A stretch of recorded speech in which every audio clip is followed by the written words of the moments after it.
Steve, okay. Let's start. Let's start. Yeah.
Thank you so much to Mr. Kinlan for this amazing little piece to start our day. Good morning, everyone. I hope you're all feeling rested. Hello again to the people who joined us yesterday for our dinner, and welcome to every new faces that are here. We are very pleased to have you all. It is my pleasure, on behalf of Nolan County Library, to welcome you to the first full day of this International Hospitality Symposium. We got a little treat yesterday, getting to mingle, getting to know each other a little bit. Today, we are diving more into what is hospitality. We are starting our day here, as we did yesterday, at the amazing Jektefartsmuseet, or the Jektefartsmuseet, a place that reflects centuries of connecting people, places, and culture. Later today, we will continue at Stoneman Library, before concluding today's program at Bedding and Kulturhus. Each of these venues represent, in different ways, spaces of encounter, exchange, and community, which makes them highly fitting for a team of hospitality. Through the next few days, we will explore hospitality from a range of perspectives. as a value, as a practice, and an important part of how we build inclusive and resilient societies. And I hope we all are also going to be hospitable to each other. I have some few practical notes to start our day. Please have your phones on silent, not to disturb the people that aren't up here. I'm going to give you guys a few seconds to do that. You'll see some people are rustling their bags.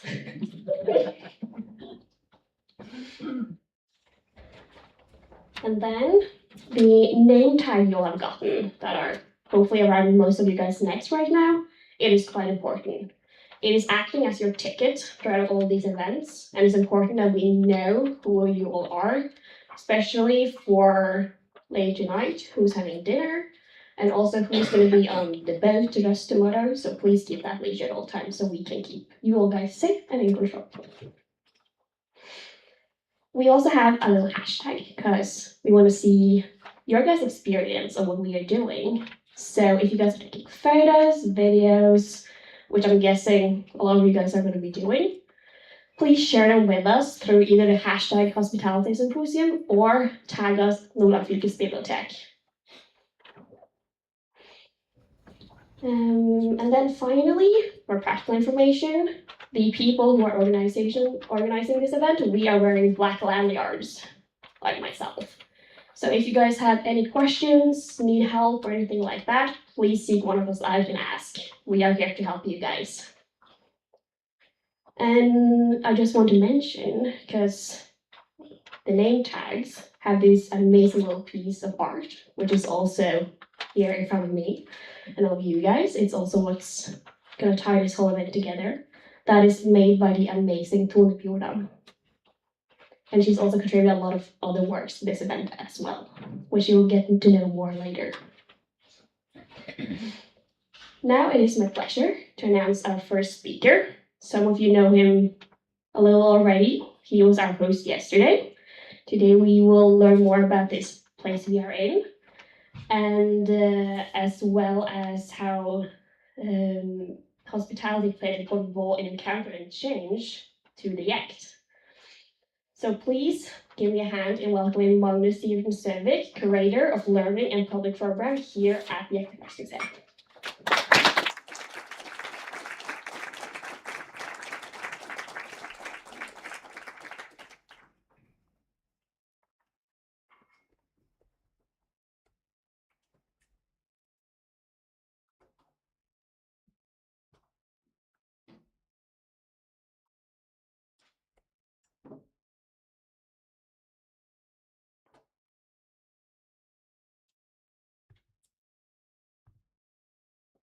Nice to see you again today, and nice to see a lot of new faces too.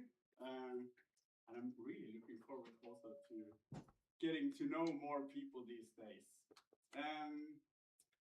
In the next building here, we have the Gjekt Anna Caroline that we saw yesterday. It was built in 1876 and representing 400-year history of stockfish exchange. The people in the north who during the winter fishery hang all the fish to dry in Lofoten, and then in this time of the year, beginning of June, they would go back with the big cargo boat, the Gjekt, and bring the stockfish down to Bergen to buy what they needed the most, the grain, but also other necessities. And this museum was built around the Gjekt and opened in 2019. But the Gjekt had already been here for many years. So the museum is quite new. So today I wanted to take you back in history, speak about the Gjekt trade, how it started, and also about some of the encounters of people meeting that tells some parts some perspectives of also what hospitality can be. Nordland's elongated coastline at Europe's northern edge has always been far from most places, many nautical miles from the nearest city and from our own capital. Nordland has always been a long way from everything. At the same time, the people alongside this coast have maintained contact with Europe, with cities, people, and cultures far away for over 1,000 years. And one of the earliest written accounts from a resident of northern Norway dates from around the year 890. Through voyages abroad, northern Norway was already connected to distant places and cultures. And in the year 890, the chieftain Other of Hålogaland travels to England with fur and walrus teeth to form alliances and trade with King Athelred, or Alfred, they're also called. The trade of such luxury goods was already well established and important. And during the Iron Age, explorers, settlers, and Vikings from the north took part in conquering lands and discovering new coastlines.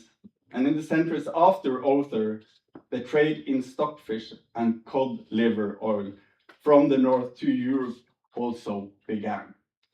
A trade that would come to dominate the economy of northern Norway for several hundred years.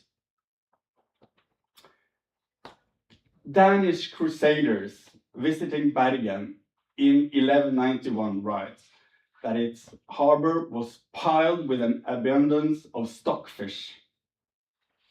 Much has changed now since Other's voyage 300 years earlier. Stockfish was now a key export. What once was a farm, Bjørgvin, was now a thriving town regulated by law, Bergen. Bergen attracted foreign merchants, and while the fish was mainly shipped to Bergen by local magnates in northern Norway, German merchants also sailed north to trade directly until 1289.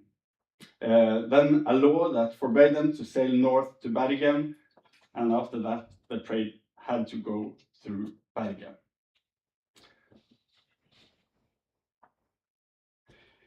Religion and language was crucial to the contact between regions in Europe. And when the Venetian wine merchant Pietro Quirini and his crew were shipwrecked on their way to Belgium in 1432 and managed to reach the shore on Rust after a dramatic ordeal, they encountered a priest on the remote island who spoke Latin. Although the people of Rust had customs quite different from those the Italians were accustomed to, they attended church and recited their prayers in a way that travelers recognized and could relate to. The coastal community received them with great hospitality, and the shipwrecked sailors later wrote accounts of their stay north of the Arctic Circle, describing how they regarded the people they overwintered with curiosity, respect, and gratitude.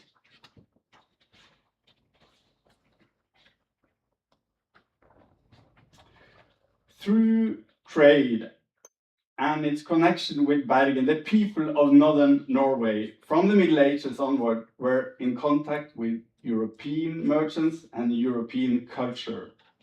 Northern Germany in particular had a strong influence on the region through trade, but also in cultural life, food traditions, language, patterns of consumption, and more.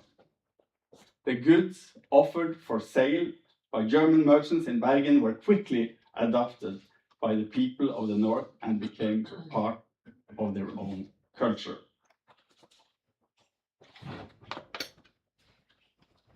In the 18th century, trade regulations in Denmark, Norway were changed, making it possible to conduct trade in Nordland. Guest houses and trading posts were subsequently established along the entire coastline. And for the first time in history, it became possible to plan a journey along the coast of northern Norway without having many local contacts in advance. These trading posts also operated as a guest house, providing accommodation within reasonable sailing distances of one another. And here we see the trading post of Kjerringøy, and especially during the winter, it could host several hundred guests. There are also descriptions of almost 1,000 fishermen on their way to Lofoten that filled every space in Kjerringøy. Also, the church was used to get all the sailors and fishermen a roof over the head when it was most crowded there. But these trading posts were really important for the fishermen. And at the same time, the curiosity in the age of enlightenment and desire to classify the natural world took hold. And researchers, scholars, adventurers, and anglers fishing for salmon set out on journeys to northern Norway. The writer and explorer Paul de Chaleux, describing the hospitality of a Sami family he met in the mountains between Norway and Sweden. They invited him in for coffee and reindeer meat. And as very often, there's no names to this story, but he was so glad and so happy for the hospitality he was met with by strangers.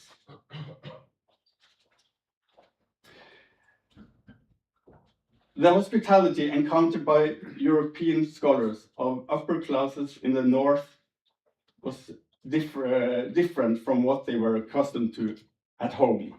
It was less formal, and visitors were received as guests by the families they stayed with and socialized with them during their visit. Guest rooms for such upper-class visitors were located within the family's private home.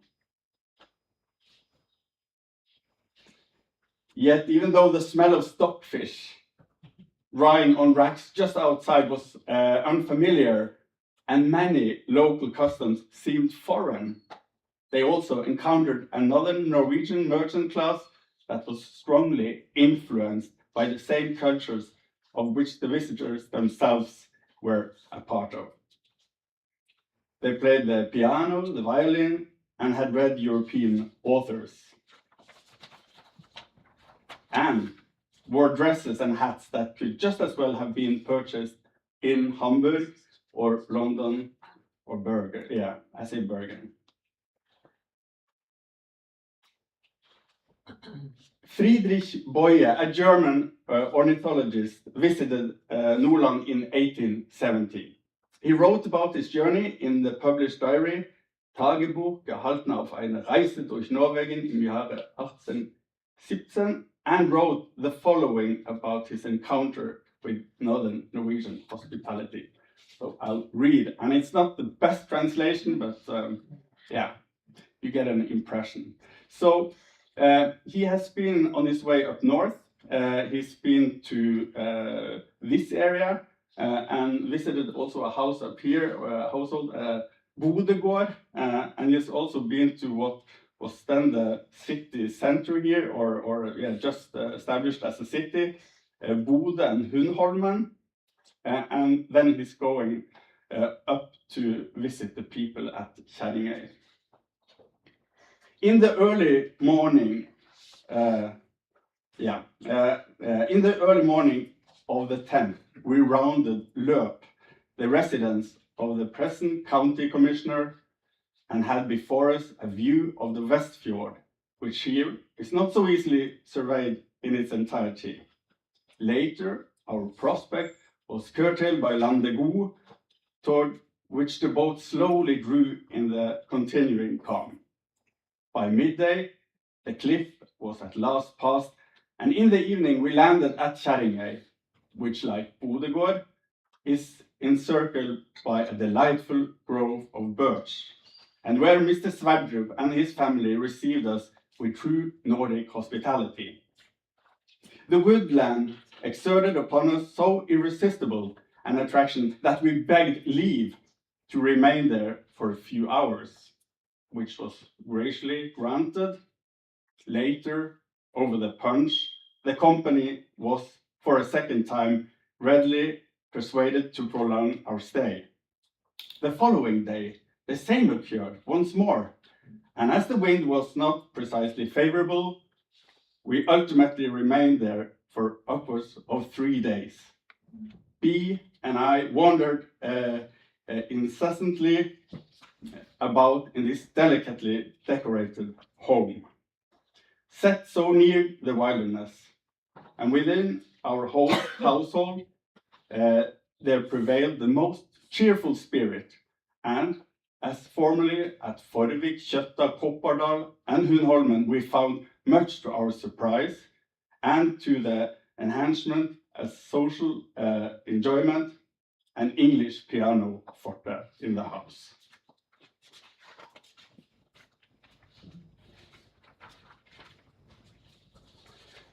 I leave it with that, and that is kind of an introduction maybe to hospitality and some examples from this region.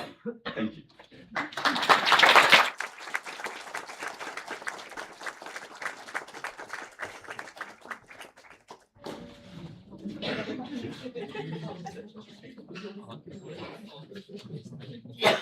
Thank you so much, Magnus. That was a very great introduction to our hospitality theme. While we set things up here, I want to inform you about our next speaker. Originally, and on the program, Benedicte Brise was supposed to have a little lecture about maps and the history of them. She has sadly fallen ill, but in amazing terms of events, we have gotten Camilla Sayeds-Mathisen instead. She got a call yesterday asking if she could come here, and she traveled all the way from a tiny island outside of Bergen. So she has traveled quite far to be here, but that's how we do it in Norway. We know how to get around all of these mountains and fjords. Camilla is an artist and writer. And her lecture she's going to hold right now is called Mystery Sea Creatures. It is going to explore folk beliefs across the coast of Norway, which has been a big part of our culture. And she might also share a few secrets about the rest. So I hope you'll enjoy. Give her a hand.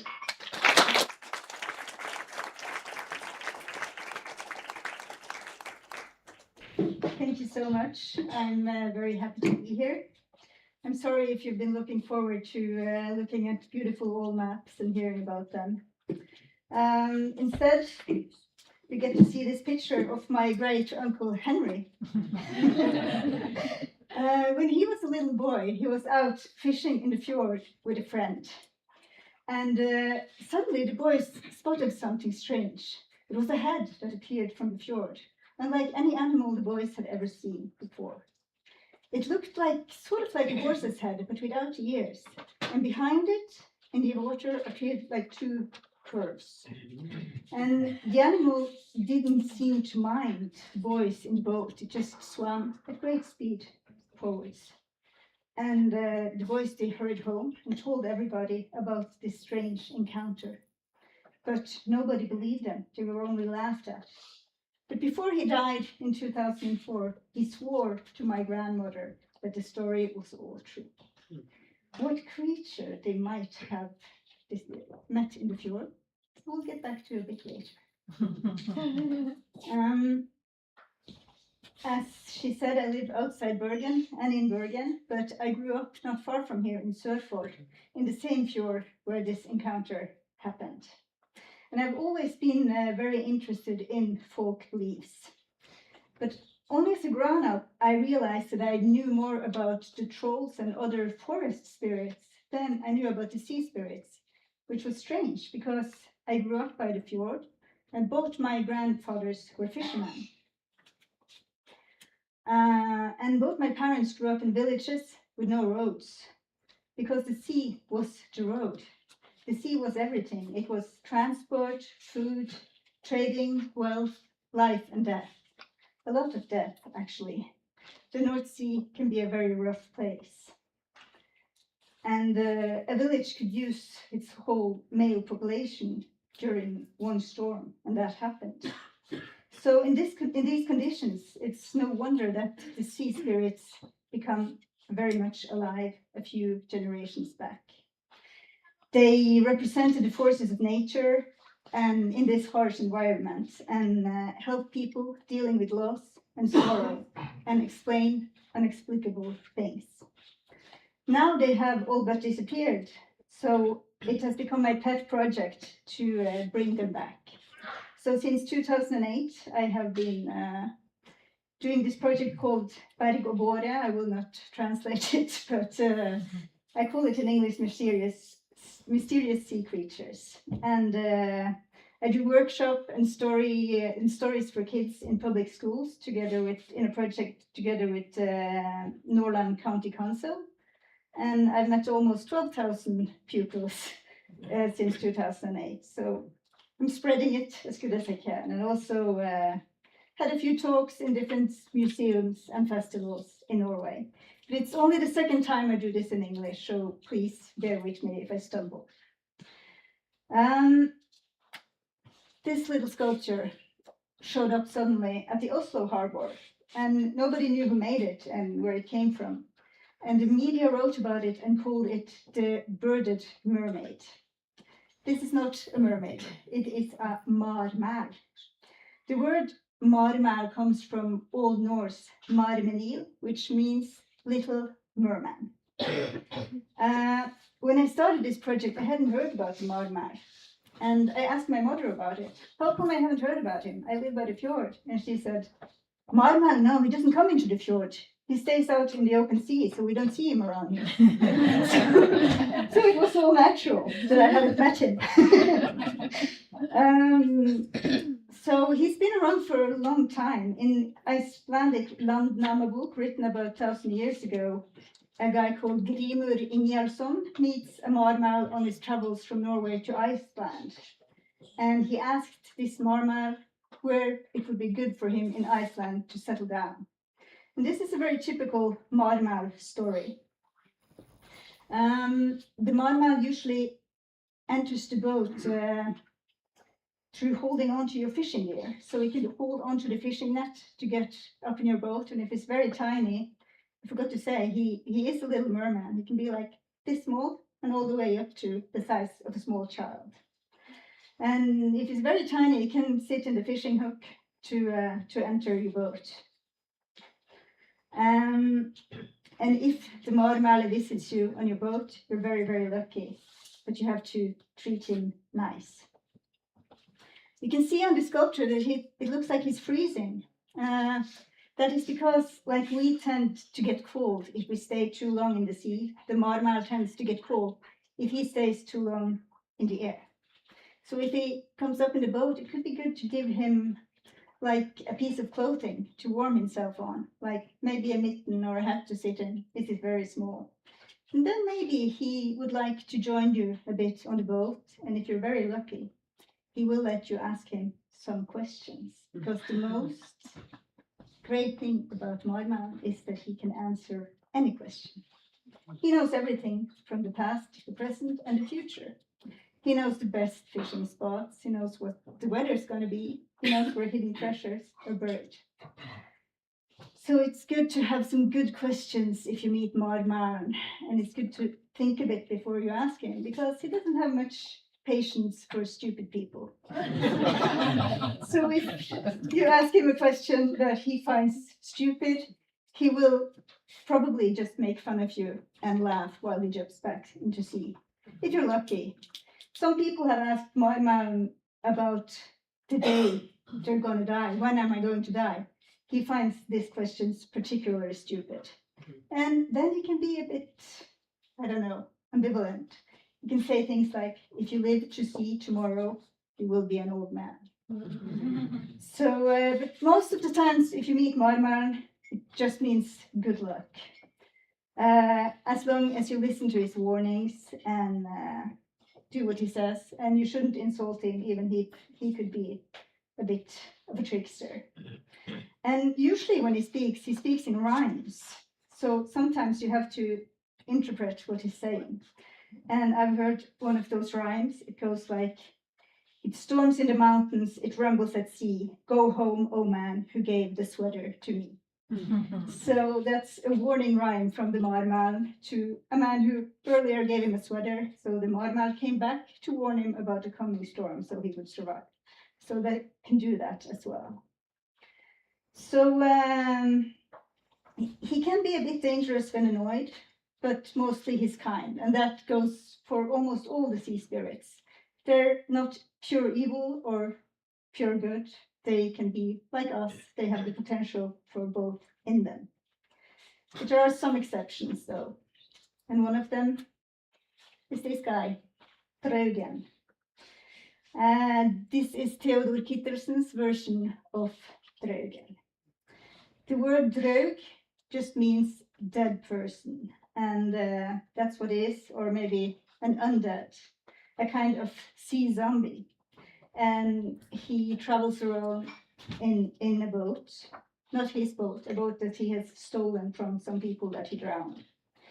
And like other zombies, he often wears the clothes that he used to wear when he was living. So often he looks like a sailor or a fisherman, but the face is white and dead-like, or it could be just a skull, or it could be a cluster of seaweed with two eyes that shines in the night, or he can be headless. Excuse me.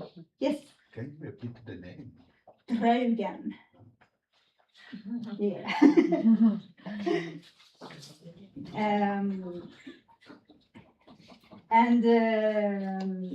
He travels the sea in search of people to drown, because being a draug is not at all pleasant, and all he wants is to make other people feel as bad as him. So Draugen, he was a part of the childhood stories I grew up with, and when I did research for this project, I asked my grandmother about him, because I thought it was a bit unfair if everybody who drowned at sea turned into draug, which would cause like a ever-growing herd of vengeful undead roaming the coast. That wouldn't be nice.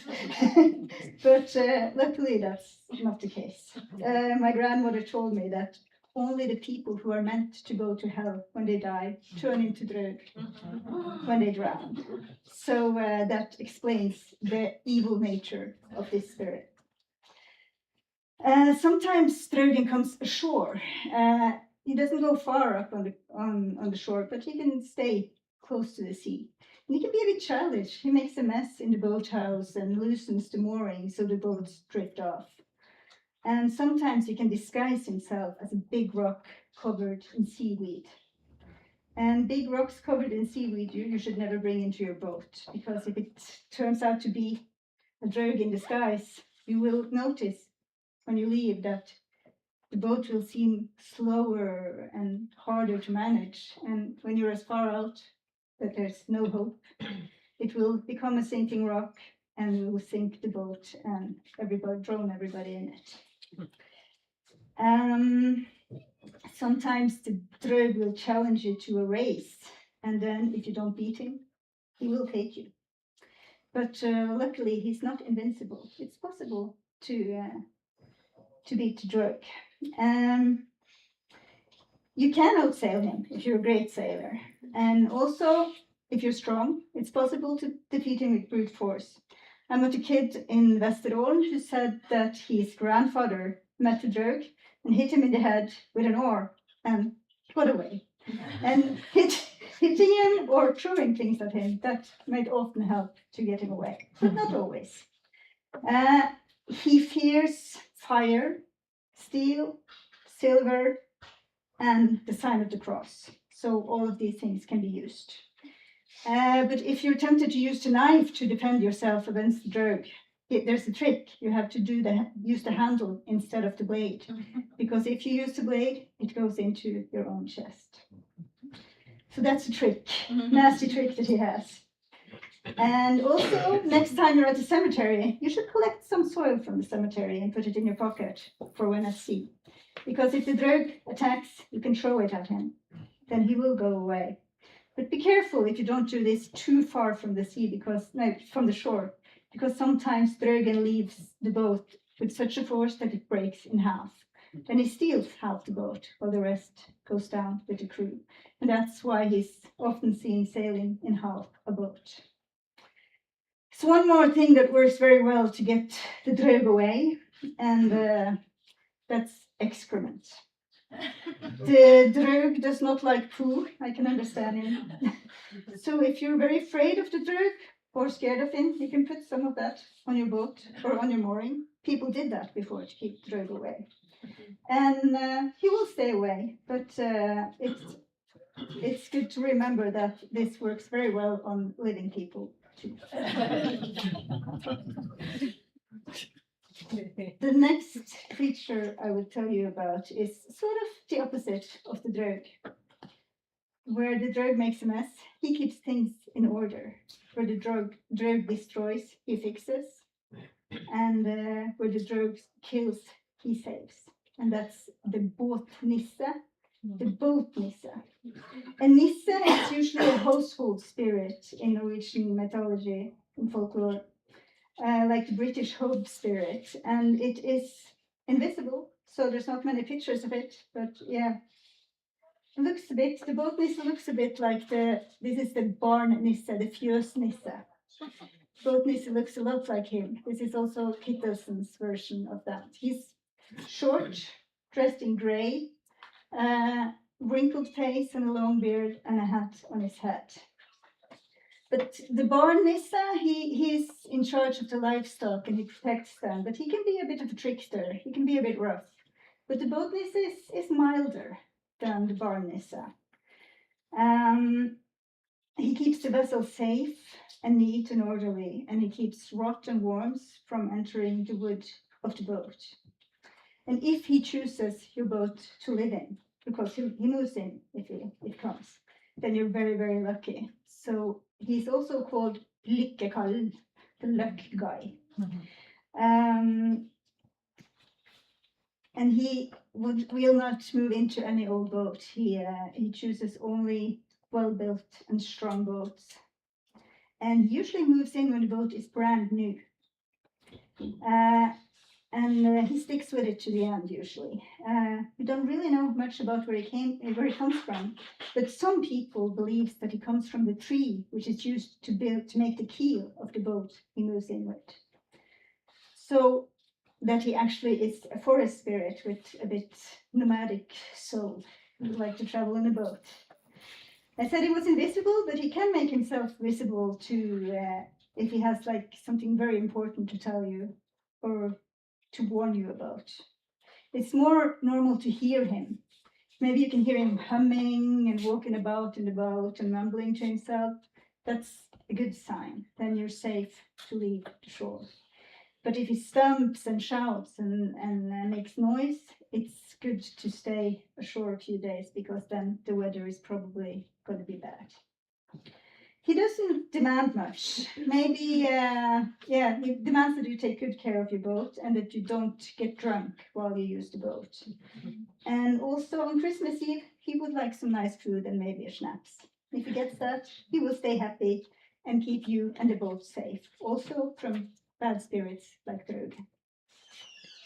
But if he ever leaves your boat, beware, then it will go down very soon. The next creatures I will tell you about are maybe the most famous sea spirits in the whole world, and that's the mere people. But this is an illustration by Gordon Brown from the Andersen fairy tale, The Little Mermaid. But the Nordic mermaids, they're a bit rougher than the Disney version, I have to say. They have in common with the Disney version that they are beautiful, have a lovely voice, and a bit unhealthy interest in young, beautiful humans. So they will try to lure them out to the sea by tempting beauty, promises of richness, spells, or irresistible singing. They will stop at nothing to get the one they laid eyes on. So if you go with a mermaid, voluntary or not, and do not manage to satisfy her needs, you might end up as dinner.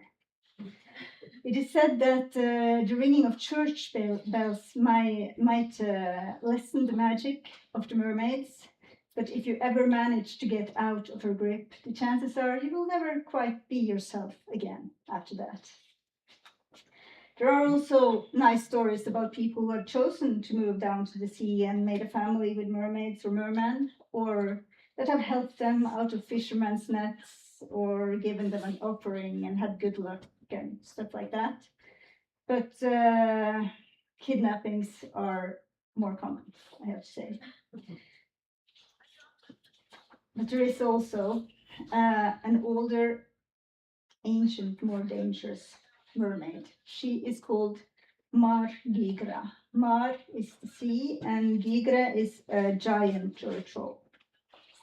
Like the mermaid, she has a fish-like tail and a human-like upper body, but there is where the resemblance stops.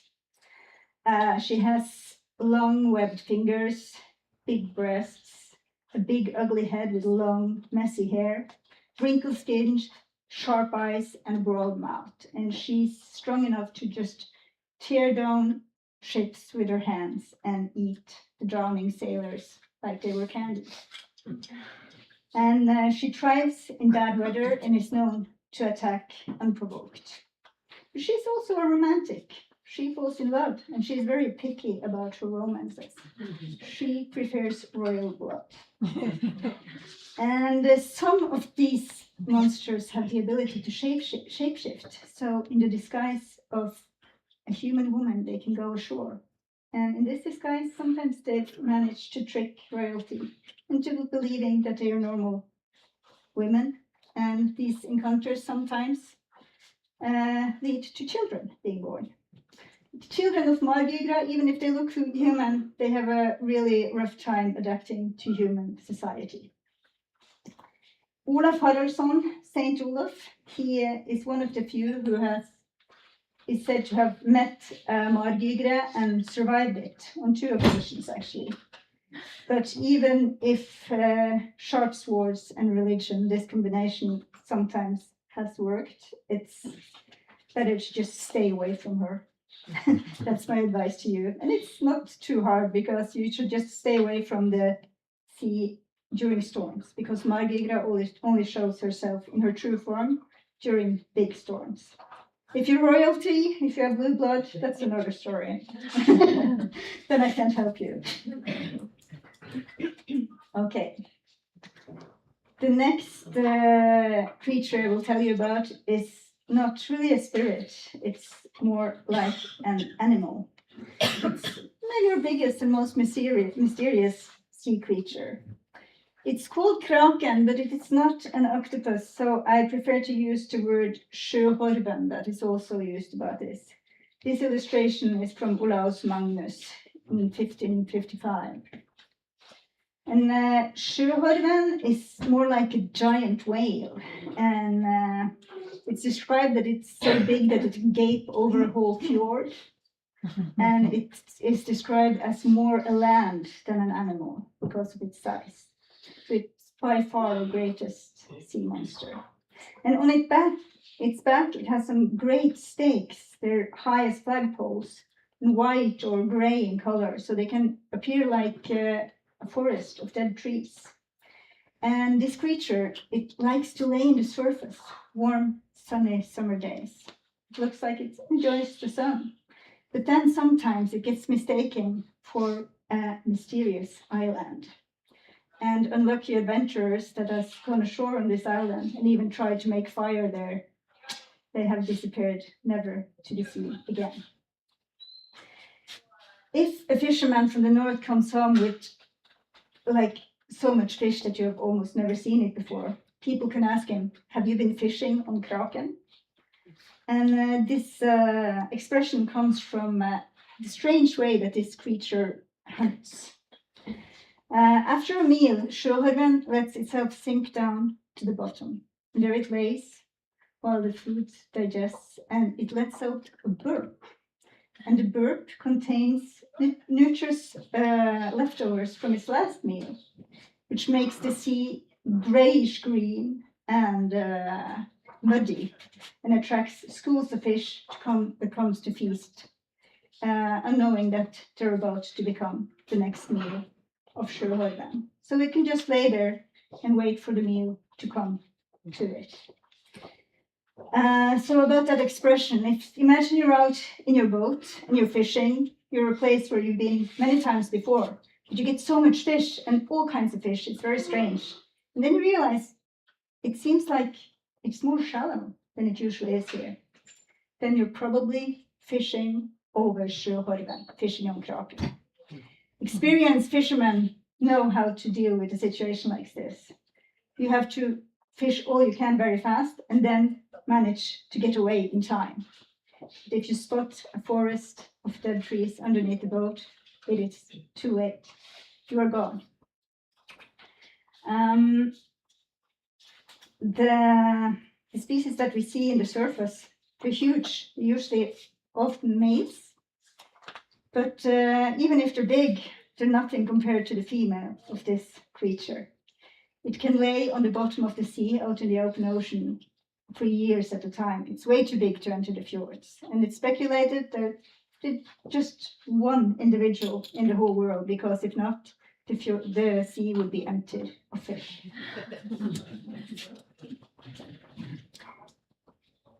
Okay, now to a personal favorite of mine. Along the coast of Norway, there's an unknown number of islands that do not show on a normal map. It's because these islands are invisible, and sometimes they rise up to the surface and can be seen by people. The people who live on these islands, they are called the people in blue because of the way they dress. They always dress in blue clothes. And there are many stories about sailors who have been lost in fog or storms and have been rescued when an invisible island has shown itself to them. This illustration from Hans Gude is from one story like that. It's called Skarvene fra Utrøst, the Cormorants of Utrøst. Utrøst, outside of Røst. It's an invisible island situated in the sea west of the island Røst. And this fisherman Isaac, his boat got lost in the storm, and he got saved when Utrøst showed itself to him.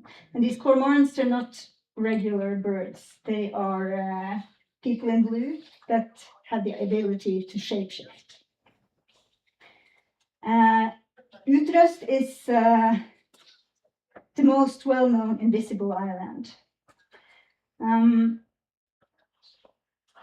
The people who live on the invisible island, they're very similar to people. They look a lot like people, but they are, everything is better with them.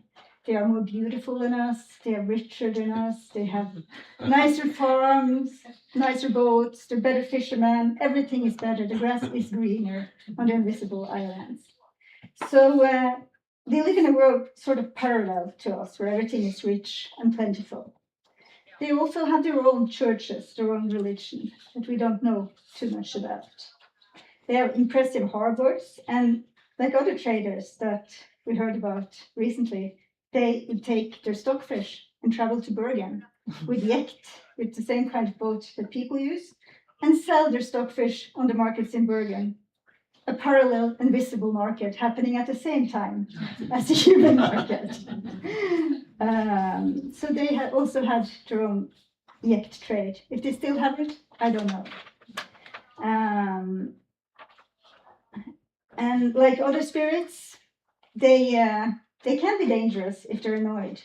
So if you break a promise or a contract, or if you break their hearts, they can be very vindictive, and it can be really dangerous for you. So it's good to avoid conflict. If you don't want to end up with a long and troubled life in poverty, if you're lucky, because you might not survive. But these stories are rare. It's more common with good luck, great fishing, wealth, happiness, and great hospitality on these invisible islands. I said Utrøst is the most known invisible island. What's less known? Here's the secret about Røst, is that it used to be an invisible island. It has been conquered or discovered, as we prefer to call it when we take other people's land. And I will now teach you how to conquer an invisible island. There's another island called Andøya that you might have heard about, and it was conquered in a very interesting way, so I will tell you how that happened. There was this farmer who lived in a bay called Loviken, very close to where Andøya is now. And he had a pig, this big sow, that had a habit of running off every spring. It swam off actually in the fjord, disappeared. He thought he had lost it, but then it would come back with his belly full of piglets. When these piglets were born, they were a bit different than other piglets. Very nice, but there was something about them. And the farmer, he was no fool. He knew what happened. So the next time the sow was home, he tied a scissor made of steel around his neck.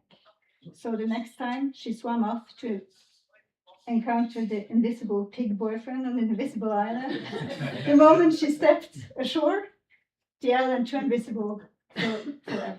So the next time this farmer looked out his window, there was a new land where before there was only sea, and that's what is now called Andøya. There are many other stories about islands that has been conquered. Like Røst, people usually sit in the boat and throw steel at them to avoid the curse of turning to stone, because that's what happened to the pig when she walked up with the steel, she turned to stone. So that's a protection that they have. Another island close to here that used to be invisible is Landebo, which you also mentioned. It was somebody threw steel at it from a boat.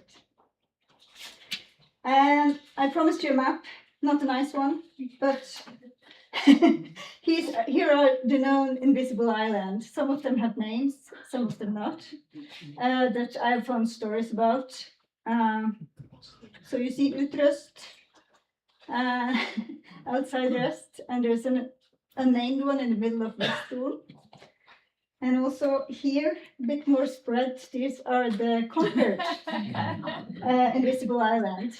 So some of the most known one is Utsira and Røst and Andøya. So they're all over the country. There are stories about conquered islands. There are seem to be normal islands, but they're not actually. They used to be invisible. Okay, I have one more creature to tell you about before. Do we have time for that? Yes. Okay, good. The last one. It is not magic. Again, it's an animal, or what we call a cryptid maybe. It's a creature that many people say that they see, but there are no scientific evidence that it exists. And it's the sea serpent.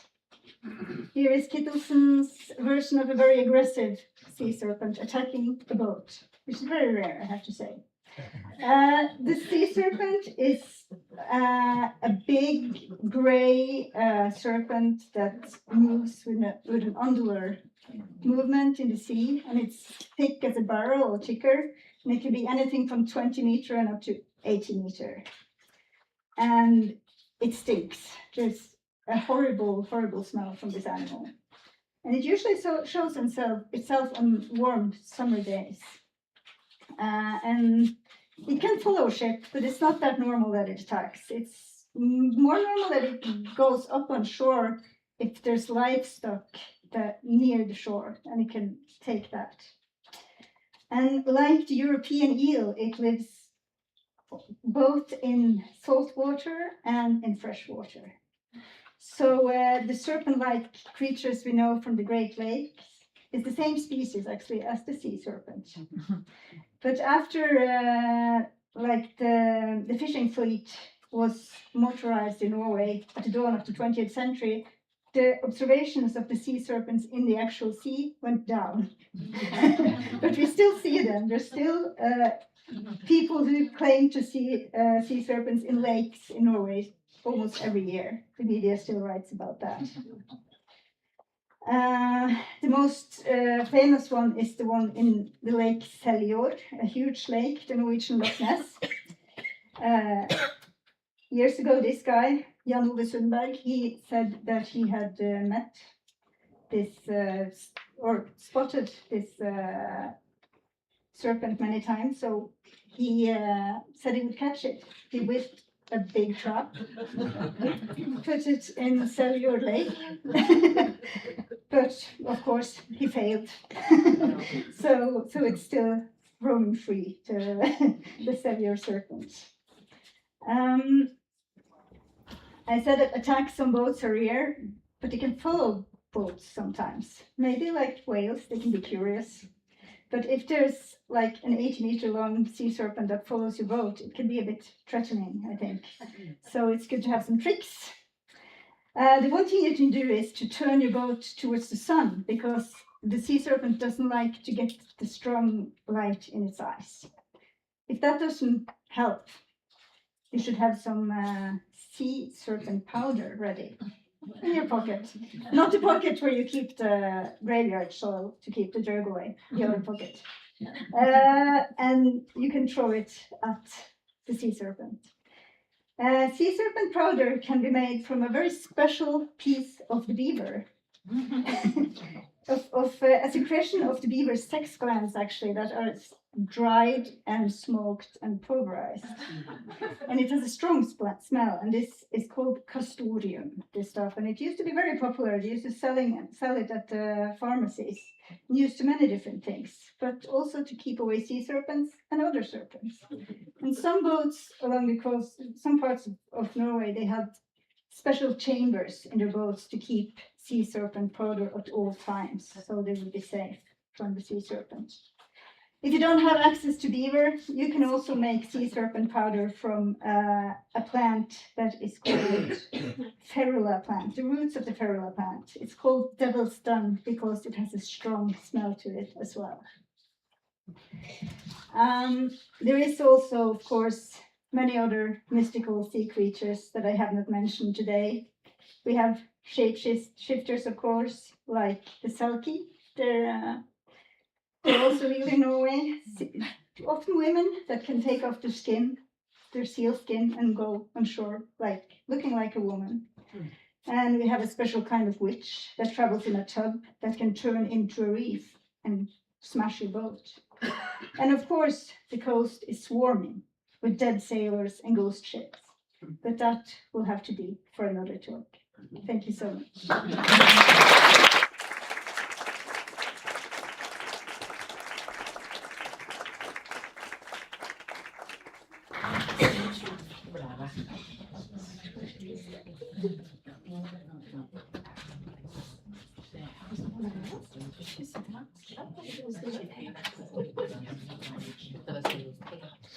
Thank you so much, Camilla. That was amazing, and especially on such short notice.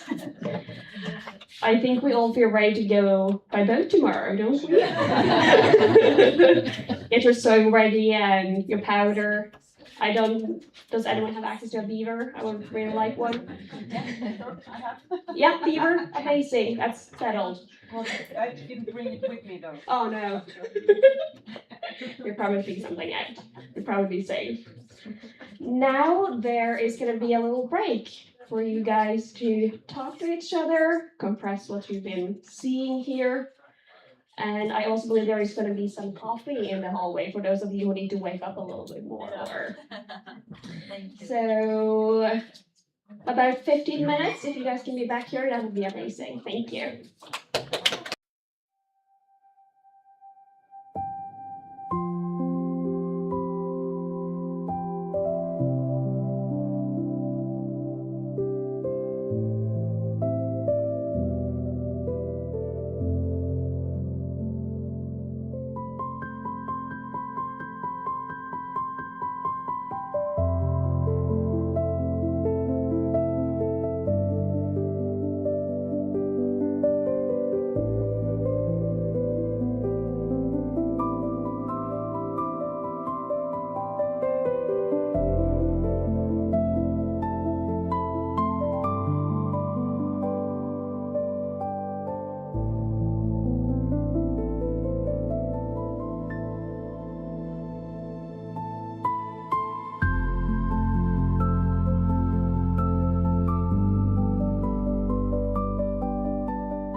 외든 어둠에 나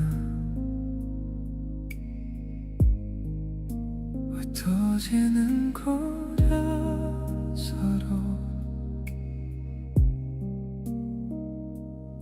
이제 나를 돌아봐도 이제는 나를 끌어와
왜든 어둠에 나 흩어지는 거야 서로 이제 나를 돌아봐도 이제는 나를 끌어와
짙은 어둠에 나 흩어지는 거라 서로 이제 나를 돌아봐도 이제는 나를 끌어와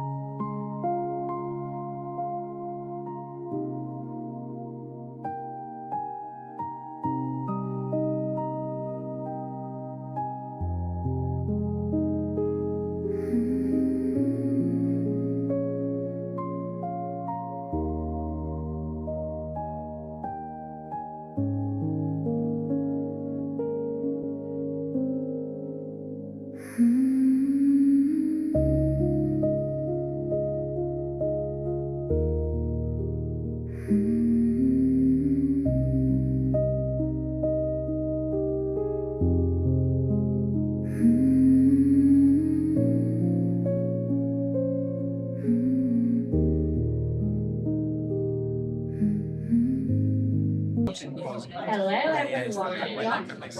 We're getting ready to start again. I think we're getting, looks like we are everyone. Caccia l'urlo amica, sennò questi non ti ascoltano. Scaccia l'urlone.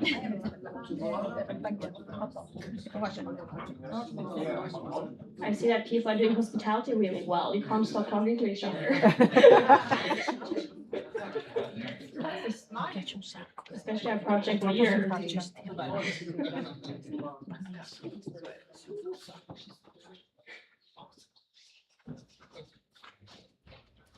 Ripresi brutalmente. Nice, and then we're ready to start. We are now going to have a panel discussion with 3 amazing panelists. And the panelists of this discussion is going to be Claire Jedilaria, Stefania Montemesso, and Tuna Vinga. They are going to discuss what is hospitality. It's a word we've been throwing a lot around today, but what does it actually mean? We're going to learn out a little bit more now, or at least discuss it. We might not even know the answer. This discussion will be moderated by Stefano Aguiletto. Stefano is a historian and economist with 2 doctorates from IUM University in Naples and Kingston University in London. He is an executive academic and with an international background, having worked as a researcher, coordinator, and lecturer across Europe and North America. And since 2022, he has been a project manager at Nolan County in the VK NISMA project. And he also serves as the head of the Societal Scientific Committee in VK NISMA. He is also a member of the International Committee, or the International Association.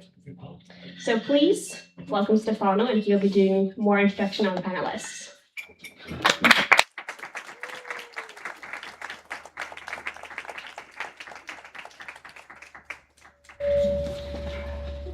Okay, welcome everyone, and really thank you very much for being here.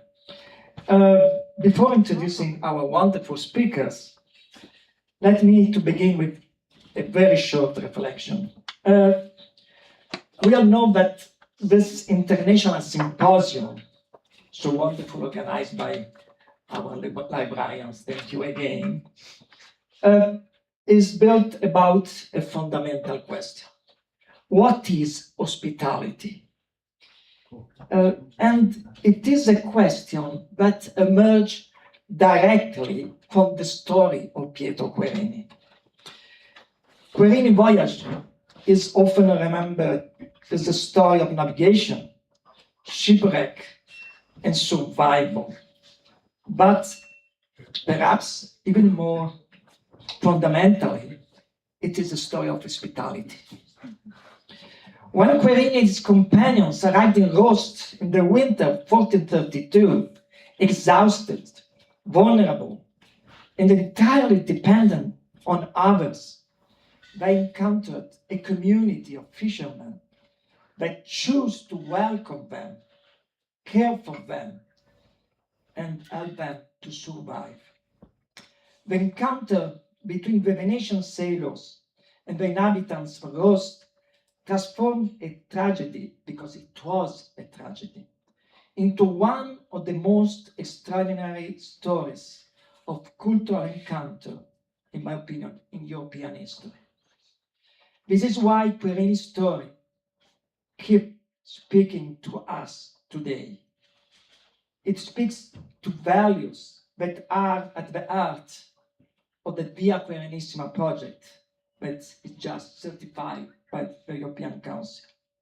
Openness toward others, dialogue between cultures, mutual trust, solidarity across differences, and also the ability to build relationships across geographical, linguistic, and cultural boundaries. Hospitality, in this sense, is not just a private virtue or an act of generosity. It is a way of imagining our relationship with strangers and with the wider world. Through Querini experience, we are invited to reflect on a question that is as relevant today as it was 6 centuries ago, in my opinion. How do we receive the stranger? Today's panel will approach this question from different disciplinary perspectives: history, economic history, and anthropology, giving us the opportunity to explore how hospitality has been understood, made, and negotiated across different society and historical periods.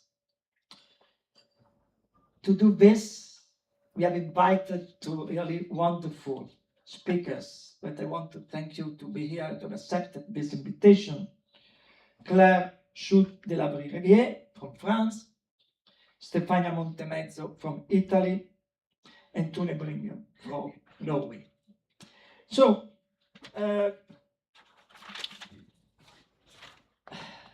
and I think we are very fortunate, lucky, to have these three distinguished scholars whose perspectives complement one another wonderfully. Together, they will help us to explore hospitality across time, across culture, and across disciplines. So, we will first listen to the three presentations, and afterward, we will open the discussion and we will invite questions and comments from the audience. But now, I took too much time, sorry. Our first speaker, as I said, is Professor Claire Schut de la Rivière, Professor of Medieval History at the University of Toulouse, member of the Scientific Committee of Via Querenissima, and one of the foremost scholars of late medieval Venice.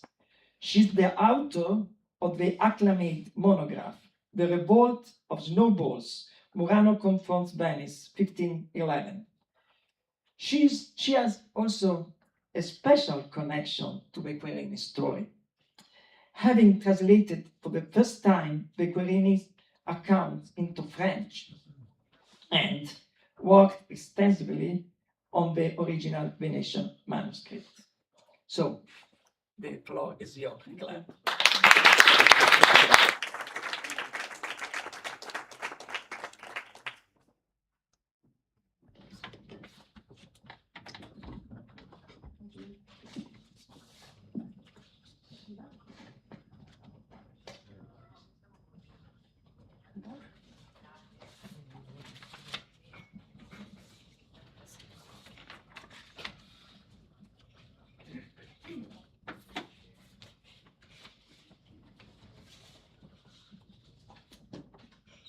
Thank you very much. I would like to start expressing how grateful and pleased I am to be here with you today, and to thank you all very warmly for your hospitality.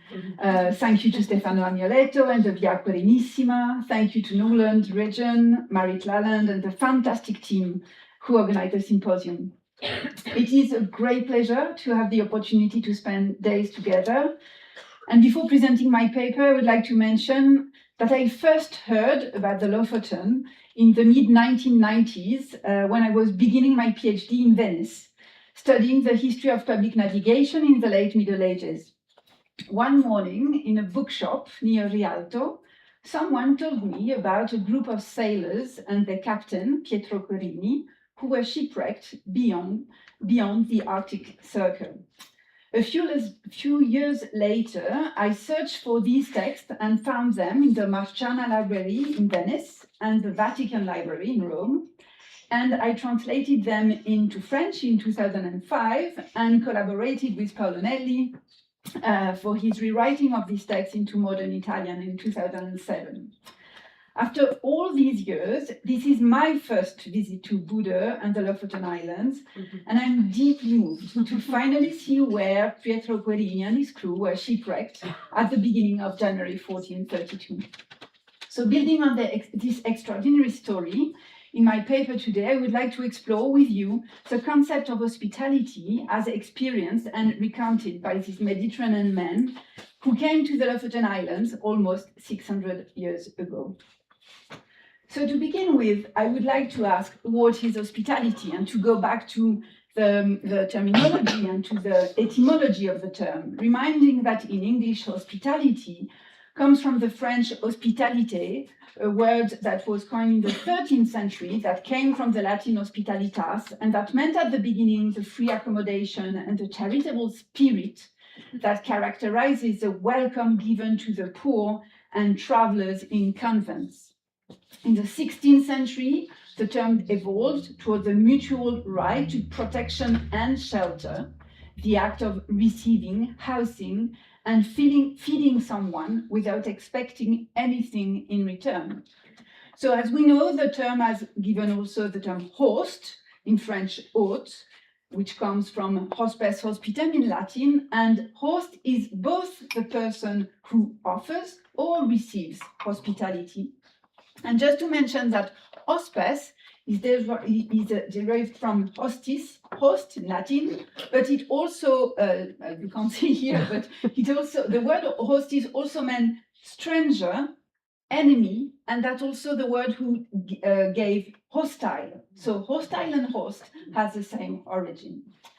So before coming back to Pietro Querini, I would like to say a few words about the culture of hospitality of Querini and his crew, because they came from late medieval Venice, and here you have a famous representation of Venice in 1500, so a little bit later than the story we are talking about. But this was Venice in 1500, very large city, very large port, one of the most populated cities in Italy at that time. As you can see, it is an island, so it is an island surrounded not by the sea, but by the lagoon of Venice.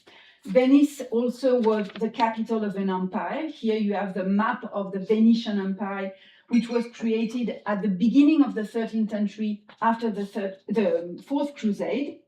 So in red, you can see the part of the empire conquered by the Venetian after the Fourth Crusade during the 13th century, and especially Crete, here where Querini came from, but also other ports and cities and part of Greece, and then in orange, the extension of this empire a little bit later from the end of the 14th century and the end of the 15th century.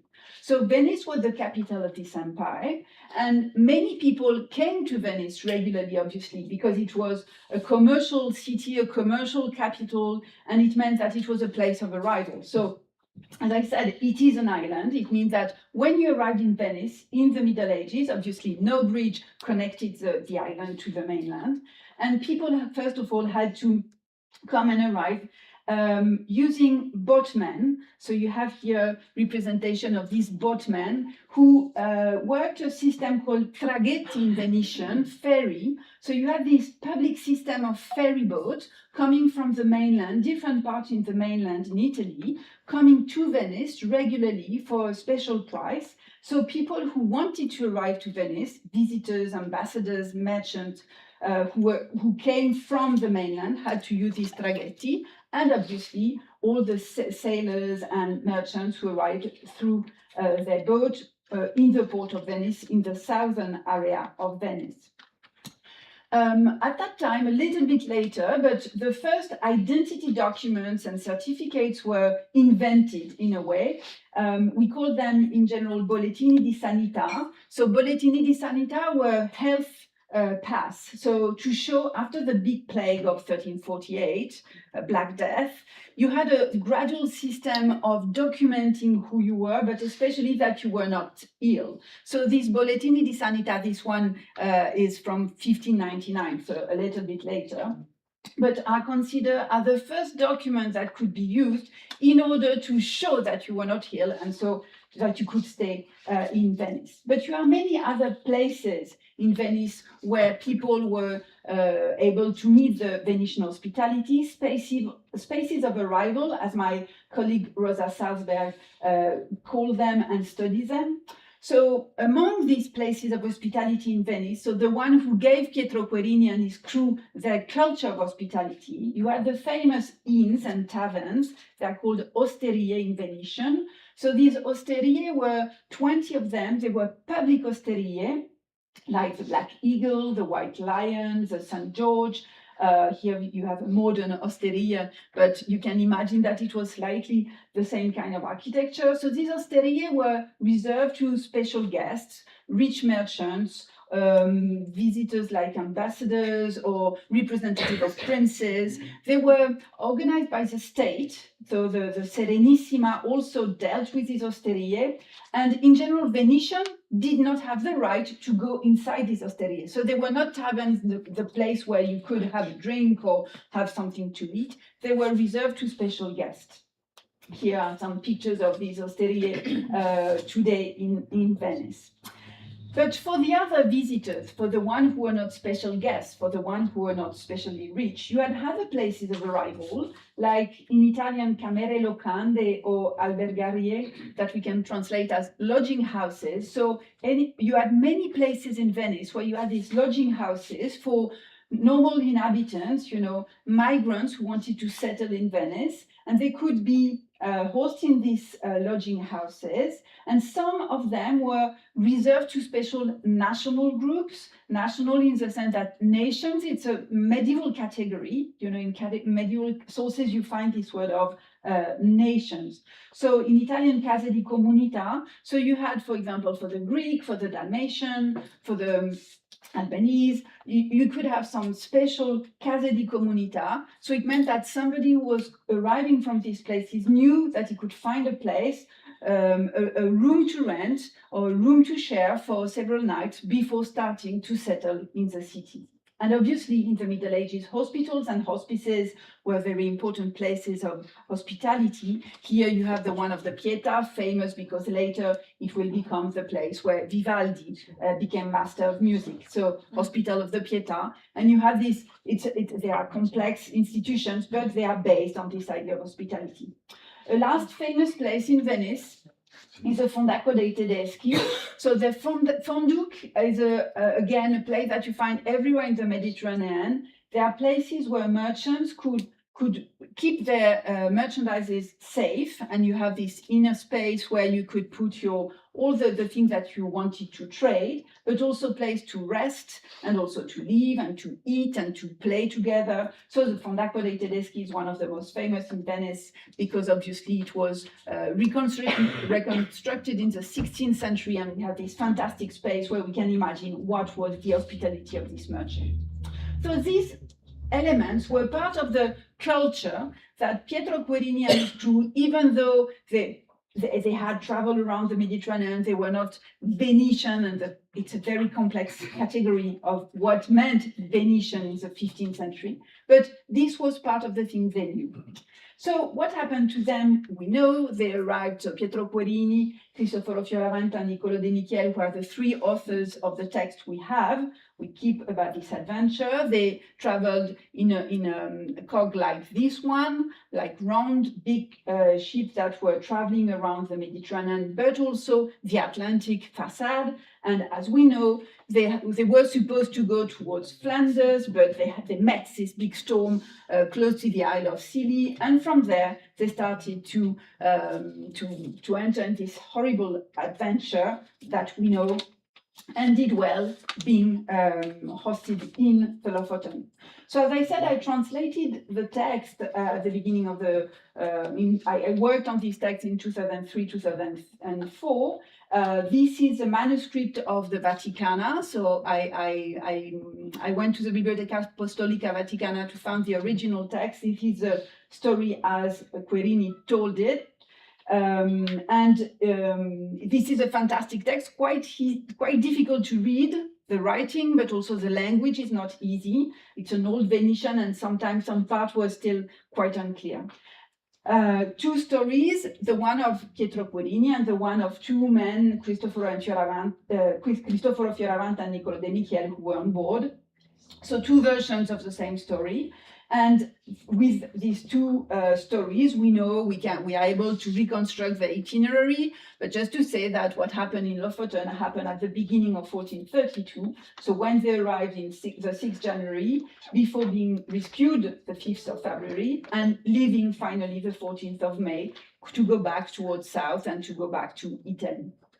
So in this text, they are speaking about the hospitality they received. And before showing you what kind of ideas they had about hospitality, let's stop a second about these three fantastic quotes that Pietro Querini wrote. So he explained that when they finally saw these men from Rust arriving and saving them, we felt like a man on the gallows who, thanks to an unexpected sword, blow to the tightrope, finds himself safe and sound. So that the way he expressed the rescuing, and as he said, they arrived in an extreme and remote place, and in their language, they call it the backside of the world. So I took the translation of, but in Italian, it's Culo Mundi, and actually you have here on the small extract, if you can read it, the second line, you can see in the linguaggio viene chiamato in suo linguaggio culo mundi, in the second line. So they express and they describe that, and in their own words, they start to develop what we could say a kind of theory of hospitality. So first of all, reading the text, we see that hospitality is a duty. It's clear in what they express. Hospitality, as I said, is a two-way street. It's based on reciprocity. Hospitality is not something that you give. It's something that you give and receive at the same time. And as Pietro Querini, in order to receive hospitality, you need to be able to show humility. Nothing is more useful to anyone traveling the world than knowing how to show humility in both thought and deed. And that's in fact what they managed to do. So I would like to stop on 8 points, and I try to be very quick, but to show you that reading the text, and I reread the two texts, you can see a list of elements that are the basis of hospitality according to them. So I will show the text and I will focus just on one. I will read one quote by slide. If not, I will not have time to finish. But to start with, communication, language and gesture. Evidently, if you want hospitality, you need to be able to communicate. And what is interesting in their text is that they communicate both by language and gesture, because obviously they don't know each other's language. So let's see the first quote. I gestured, so Pietro Querini is telling, when they met the sailors, our gestures and quiet voices showed them that we were not a threat, but that we needed help. They began to name their island and many other things in their own language, but we could not understand them. And he said a little bit later, so our two companions boarded the boat, so two of the Venetian crew went with the sailors, with the fishermen, and using gestures rather than words, we try to make them understand what we need. So you have plenty of elements about that, about the question of gesture and communication. Just the second one, With gentle manners, we made our way down to the boat where their father was waiting for them, then agreed to take Girardo of Lion Squire and Cola of Otranto. They were the two companions best suited to this mission, as they spoke several languages, particularly those of the West. So they combined these gestures, but also they tried to make the most of the kind of languages they spoke. So communication. The second element in hospitality is trust and honesty. Clearly, they understand that if they want to have a good relation with these people, they need to base their relationship on trust and honesty. This is the first quote by Querini. We decided that two of us would we'd go with them, as their boat could not carry any more passengers. Some of us said we should keep one of them behind so that we might be rescued more quickly. But we did not agree, as we did not want to offend those from whom we were expecting food and shelter. Trust and honesty, they had to be like that. And you can see here in the second quote that Fioravante Michel. Let me give you an example. So they are explaining that they live with them and they are building this trust. We were staying in this fisherman's house and we slept under the same roof as him and his wife. His daughters and sons slept next to his bed, and we slept in 3 other beds right next to them. When they went to bed, got up or undressed, they had no suspicions and showed no modesty toward us. He trusted us as much as if he had held them in his own arms. So this idea of trusting the people with whom you live is obviously the basis of hospitality. Third value, religious and moral value. And here we can read just the first one. Pietro Querini explained, blessed are those who, on that day, set sail for Ireland. On that Sunday, a day of our salvation and great reverence, 7 boats arrived, one after the other, laden with provisions. No one can imagine the joy we felt at receiving such love and charity. It was as though we had been brought back from the brink of death to life. So love and charity. And in the text, we find plenty of these examples of moral values, religious values. And they are also a way of saying what is hospitality. Fourth point, comfort, support, emotions. These texts are also full of this kind of mention of the way they receive this comfort and support, and how also the expression of emotion by the people of Rost means that they are very hospitable. If you look at the end of the first quote, they were moved and filled with compassion. They all began to weep. Querini here is talking about the inhabitants of Rost who cry when they see and when they learn about the story of this poor sailorman. And the last sentence that you can read here, the following morning during Mass, the priest recounted our ordeal, urging everyone to come to our aid and offer us their help.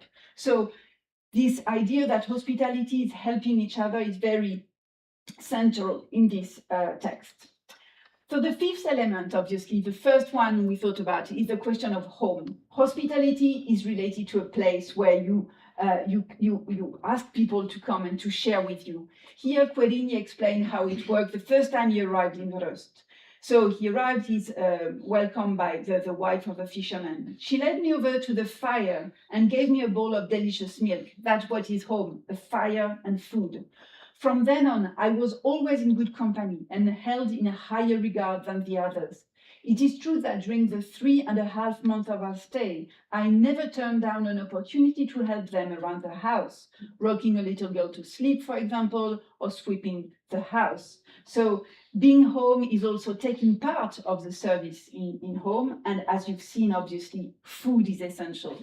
And in the text, you have plenty of moments in which food is part of this hospitality. So you can see that when they arrive, they receive rye bread to eat. But if I move on, here you have this fantastic quote by Querini. The second one, during our stay, we were treated with great kindness. We ate their food for 2 months without holding back, butter, fish, and sometimes meat.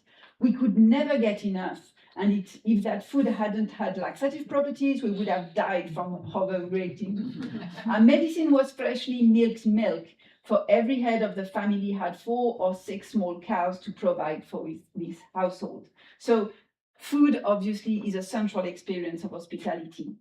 There are two other elements. First of all, bury the dead, because unfortunately, 2 sailors died in the first island of Saint-Doya. So the sailor in Rust insisted to go back and to give them a proper burial, because it was part of this hospitality. So it's interesting that hospitality is towards the people who you have in front of you, but also the dead. And finally, very important, this question of accept each other. So in the text, we can see how this acceptance of the other is the part of hospitality which is reciprocal. I will just read the second quote here. When summer comes, the women go to a sort of bathhouse. They leave their homes as naked as the day they were born, without a stitch of clothing, holding a bundle of herbs in their hand, more out of habit than modesty, for they live a simple, unadorned life. Given how common this practice is, we did not even notice it anymore. This is acceptance of otherness. This is hospitality. Last element, that's gift and counter-gift. I will not insist here, but in the text, it's very interesting to consider how it worked. The poor sailors and Querini had not a lot to share with their host, but they did at the end. And obviously, that was part of their experience. So to conclude, I would just read this sentence by Fioravante and Michiel, who, when they had to leave the Lofoten, explained, "The 14th of May was a long-awaited day when we would set off of our dear, beloved homeland, something we had longed for deeply. As our interpreter made clear to us, it was time to leave the very hospitable town of Rust and bid farewell to our companions. We felt deeply indebted to them, and that's also part of hospitality." Thank you very much.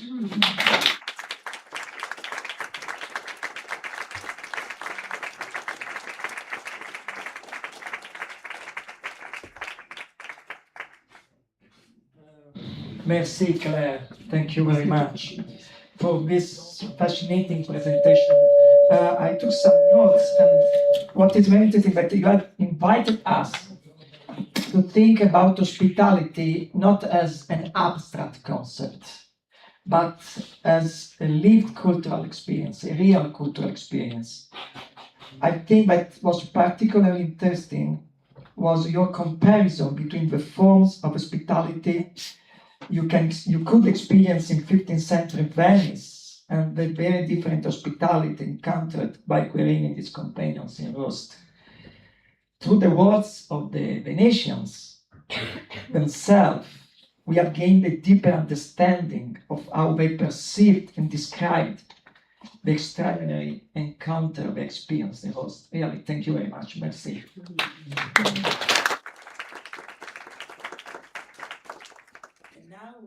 We have our second wonderful speaker. She is Stefania Montemezzo. She is an economic historian, project manager for competitive research funding at the University of Padua, and she's also a member of the scientific committee of the Querinissima. Among many publications, I want to quote this, the successful book, Networks in the Early History of Capitalism, Merchant Practices in Renaissance Venice. The floor is yours, Stefania. Thank you. What should I do? Sorry, first time doing this. Oh, like this? Okay. Okay. We did it! Well, I want to start with a few words of thank you for your hospitality here. It's always wonderful to come back here in the north. Your warm welcome makes it such a pleasure to travel here. And of course, thanks to the movement, hospitality, and to the Querinissima, that of course gave us so many chances to be together. Today is such a special day for me because I'm moved also by the fact I'm speaking with Claire. She is a scholar I always looked up to, I just followed her in her footsteps. So sorry if I get emotional from time to time, okay? Just an excuse here. So as you will see, many of the elements that were mentioned will come up in my presentation as well. The kindness, the honesty, the language, trust that all these people were showing and that hospitality entailed were elements that were known by merchants. And so even with Pietro Querini, we'll see that these are skills that he learned and he knew, and that's what he practiced also up here once he got here. And let's just now take a step back and let's imagine arriving in a foreign port. After weeks at sea, the language is unfamiliar, the streets are crowded, at least in the Mediterranean, maybe not up here, and confusing. The laws were pretty much unknown or not completely clear, and the goods you brought with yourself, such as spices, silks, silver, olive oil, sometimes wax, must be protected, stored, taxed, and eventually sold if possible. And you might not have been entirely alone. Perhaps you knew someone, some of the merchants from your city that was living in the port. Perhaps you were carrying letters of recommendation so that you could introduce yourself to other people. And perhaps, if you were lucky enough, there was a consul or a broker or a resident community that would be able to help you. And yet, despite all of this, the experience of the arrival remained uncertain. Where should you sleep? Who should you trust? Who can introduce you to the local market? And who will help you navigate unfamiliar laws and local customs? And what happens if something goes wrong, as in Pietro Querini's case? All these questions are, in a way or another, a matter of hospitality. They concern not only accommodation, naturally, which is the first thing you could think of, but also access, protection, mediation, and of course, belonging. And they reveal how a foreigner could be received, integrated or not integrated, and monitored by these unfamiliar communities. And these are the questions that we'll be facing during my presentation here today. And I will look at hospitality not just as a mere act of kindness, but more as an essential infrastructure of mobility that made medieval traveling and trade possible. And of course, as I am starting from the experience of Pietro Querini, I will focus on merchants particularly. These were people who traveled for work. They moved from city to city, from port to port, and they were carrying goods and, most importantly, sometimes information. And of course, they depended on a blending of a combination of elements, such as the institutions who were present in these ports, their personal networks, if they had one, the presence of local intermediaries, and of course, these were all necessary to operate in a foreign port. But let's take a step back. I will illustrate something that Claire already outlined here. What is hospitality? Well, hospitality as we intended today is understood as an act of welcoming and accommodation to guests. And yet, it can also refer to the spaces, the services, and the institutions, as Claire mentioned before, that make such accommodation possible. For Venice, as we have seen, hospitality was embedded in the urban fabric of the international city that Venice was back then. And of course, we intended as taverns, inns, hostels, and other structures that were designed to receive strangers. And what I will do today, rather than focusing on Venice, I will focus on when Venice ends, from basically Venice outwards. I will not focus on the city, I will follow the Venetian merchants and other merchants I will mention from the Mediterranean, from the eastern Mediterranean to the ports of Flanders and England, so Bruges and London. In other words, I will shift my perspective from the host city that Venice was to the foreign merchant that became a guest, as he was a traveler trying to find accommodation, protection, and access to local markets in an unfamiliar environment. As I said before, let's take a step back. What is hospitality? Well, sorry, that was the next one. Hospitality was never a neutral practice or a universal practice, and it could vary according to local customs, local laws, religion, political circumstances, and social hierarchy. Let's make an example here. A diplomat, a pilgrim, a merchant, and someone on the poorer side, just like an unskilled laborer moving and traveling, could expect very different forms and layers of welcome. The duration of the stay also mattered. A sudden migrant, for instance, was treated differently from a traveling merchant or from a skilled worker moving between regions. And hospitality is therefore to be intended as an historical and relational concept shaped by time, place, and power. And of course, I will use some studies from other scholars here. One that is particularly useful and that Claire mentioned already is from Jacques Derrida, that he makes a distinction between conditional and unconditional hospitality.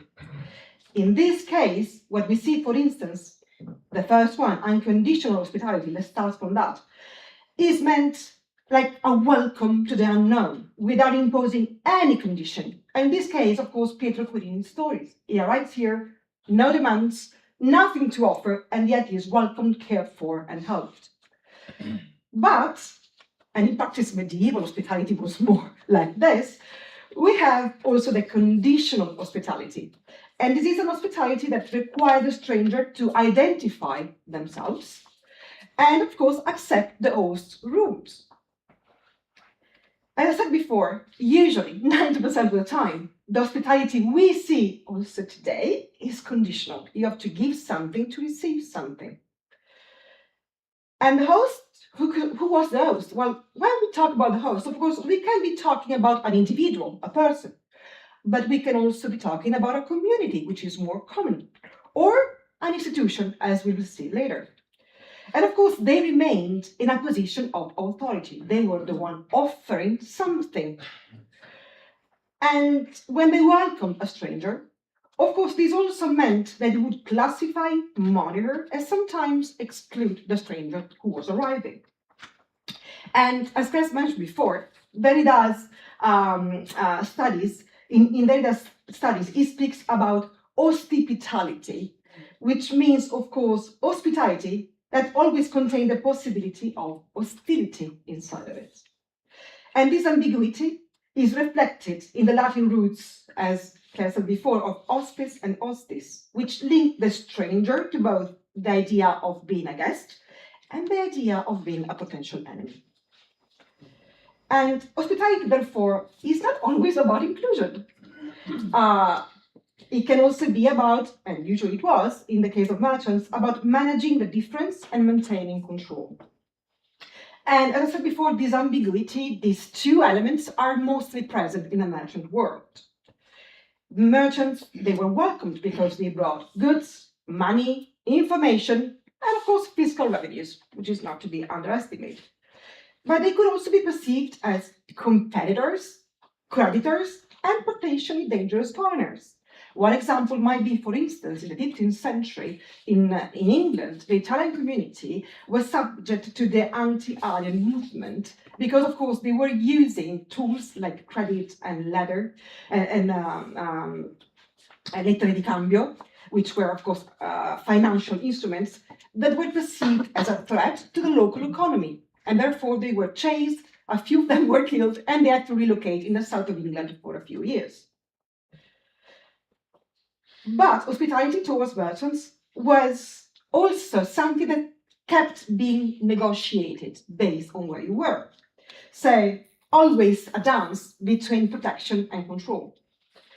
And this tension can be seen already in the late antiquity. So let's take a step back from the medieval period. One important form of accommodation was the Greek pandokeion, literally a place accepting all comers. This was open to travelers from different regions and faiths. It provided lodging and food, although it was often associated with disorder and dubious activities like prostitution. Alongside this institution, we had the Xenodokeion, a Christian charitable institution that accommodated pilgrims, the poor, and the sick, and eventually evolved into the medieval hospital. After the rise of Islam, the more open and commercial pandokeion evolved in what Claire mentioned before, so the Arabic funduk, This was a multifunctional space combining accommodation, storage, commerce, taxation, and supervision. And of course, from the Fundu, we have the Italian words and the Italian meaning of these institutions, the Fondaco, which became one of the most important organizations for merchants, through which they were received, protected, and, as I said before, controlled. And this happened both in the East, so in the Islamic world, but also in the West. In Venice, as Claire said, we had the Fondaci. So let's give a look to the Fondaci. The Fondaco was one of the most important institutions of commercial hospitality in the medieval Mediterranean. In ports such as Alexandria of Egypt, Tunis, and other major trading centers, foreign merchants were often housed in the Fondaci, organized by nation, nazioni. These usually were Venetians, Genoese, Pisans, Catalans, and of course a few others as well.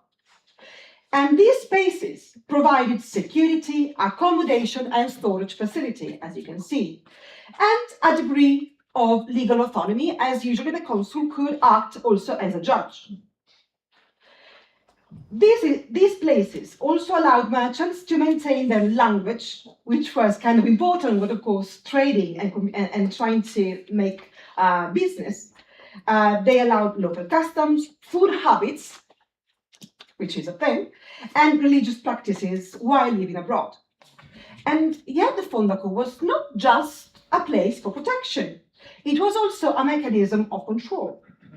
Merchants could be locked inside at night, a concept that we know, of course, in Italy, because we were locking Jews usually in the cities at night. Their goods could be inspected and assessed, so weighted and see if they were pure enough, for instance, for spices. And their movements could be monitored. More often than not, particularly in Islamic context, to exit the Fondaco or the city, you needed to have a permission. You needed to be allowed and respect certain rules to move around. And the Fondaco, therefore, embodied the central tension between medieval hospitality. It made trade possible on one side, but also made the foreign merchant visible, manageable, and taxable. And here, once again, in medieval age, nothing is fixed, and we don't have the same thing all over in all the ports. So we have the double nature here of these institutions for hospitality. As I said before, the Fondaco protected the merchant, but it also confined them. It made trade possible, but it also made the foreign merchant, as I said before, visible, controllable, and taxable. And in this sense, it was simultaneously a space of contact and separation, pretty much as the osterie were in Venice. Of course, they were a place where the guests could go, but Venetians could not be there long enough. Yet the reality shows that, as I said before, things are always a bit more complex. And the Fondaco was not always a segregating institution. Many Fondaci functioned as we might call a golden cage, so beautiful, it was everything, but it could not really go outside, but also gave autonomy. And at the same time, merchants were able to go on the outside, sometimes living on the outside, not just in the Fondaci. And this is, for instance, the case of Damascus. Unlike most Eastern study centers, it allowed Venetian merchants to rent house outside of the Fondaco. Hospitality, therefore, extended beyond these walls of the institution and became part of the wider urban fabric. And this openness had an important cultural consequences. For instance, if you go to look into post-mortem inventories, so in medieval period, usually, yes, almost there. When you died, you had your belongings written down so that they could move back to Venice. And in this case, we do see that there was a process of adaptation when people were staying outside of the Fondaco. They would adopt cedar garments, they had their home furnished with Islamic style carpets and cushions, And of course, they had also items coming from outside, from China, for example. They had Chinese porcelain and ceramics.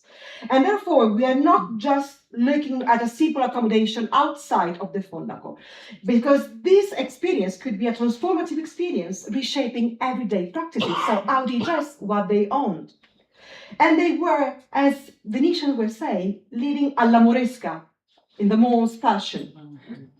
And the same thing happened in Ottoman Aleppo, so I will just skip it and go more toward the end. One thing I want to say before closing is, of course, we can hear the voices of the merchants here. We have the cases, what happened in reality. And one nice example, for instance, of people living outside of the Fondaco and being a bit too much living alla moresca is the case of Ambrogio de Molin. Ambrogio de Molin was the agent of Giovanni Foscari, a well-established Venetian merchant. He was the nephew of the Doge, Francesco Foscari. What happened is that Ambrogio de Molin, well, he started to like the nightlife in Aleppo a bit too much. And he was hanging out with locals and therefore mining his name, mining his reputation. So what happened? What did he have to do to get back his reputation? Well, he had to move in the house of a Venetian merchant, Pietro Loredan, that was surveilling him for Giovanni Foscari.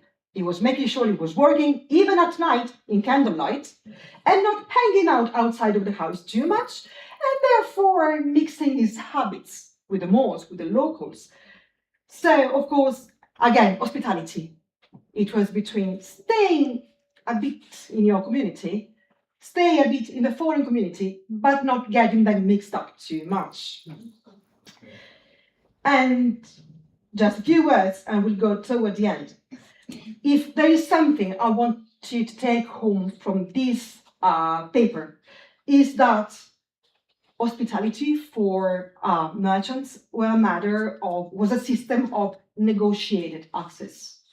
You needed to have access to the local markets. You needed to have access to the places of interaction, and yet your access had to be controlled by the local authorities and had to be controllable by the Venetians who were hiring you and paying you to do affairs for them. So ultimately, hospitality made merchants both welcome and accountable for what it is. And it was precisely this balance that made long-distance trade and intercultural contacts possible. Thank you very much.